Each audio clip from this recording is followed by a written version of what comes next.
అందరికీ నమస్కారం అండి. ఫస్ట్ ప్రవీణ్ గారి బైక్ ఒకసారి చూడండి, పరిశీలించండి. ఇది ప్రవీణ్ పగడాల యాక్సిడెంట్ స్పాట్లో తీసినటువంటి బైక్ యూజువల్ అండి. మీరందరూ దీన్ని క్లియర్గా అబ్జర్వ్ చేయమని అడుగుతున్నాను.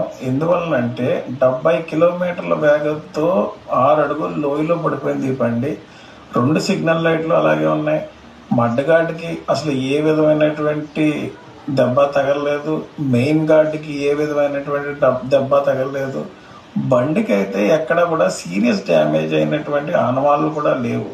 ఇంక్లూడింగ్ స్టాండ్ కానీ ఏం చూసినా సరే. పక్కనైతే హెల్మెట్ పడున్నది. అది సంఘటన జరిగిన తర్వాత తీసి పక్కన పెట్టారేమో అది తెలియదు. కానీ బండిని అయితే మీరు అందరూ అబ్జర్వ్ చేయండి. వెనకాతల 2 సిగ్నల్ లైట్లు కూడా ఏవి అవ్వలేదు. పైన చూడండి ట్రాఫిక్ వెళ్తున్నది. సో పైన నుంచి కిందకి 6 feet.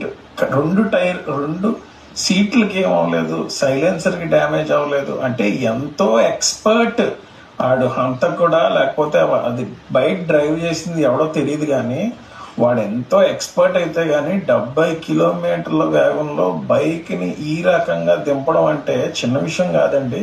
ఎందుకంటే బైక్ బరువు 200 kgs. పోలీసు వాళ్ళు స్పీడ్లో ప్రకారం చెప్తున్నది లాస్ట్ ట్రావెల్ స్పీడ్ ఏమో 70 km/h. చూడండి అసలు ముందు ఫ్రంట్ కనీసం ఆ టైర్కి ఏం అవ్వలేదు, గార్డ్కి ఏం అవ్వలేదు. నాకు తెలిసి ఈ బండిని వాటర్ సర్వీసింగ్కి ఇస్తే కొత్త బండి అంటే ఎవడన్నా నమ్ముతాడు. ఆ రకంగా ఉన్నది. ఈ ఫ్రంట్ అయితే మటుకు ఎక్కడో పడిపోయినట్టు ఏదో సీసీటీవీలో చూపించారు తప్పించి హెడ్ లైట్. అసలు బండి చూడండి ఏ విధమైనటువంటి డ్యామేజ్. 70 కిలోమీటర్ల స్పీడ్లో యాక్సిడెంట్ అయిన బండి ఎలా ఉంటుందండి. మనలో మనమాట పోలీసు వారు. చూశారు కదా, ఆ బైకు అచ్చం కొత్త బైక్ లాగే ఉంది. కాకపోతే రక్తం మరకలతో ఉంది. కొంచెం ఎదర లైట్ పగిలింది, అంతే కదా.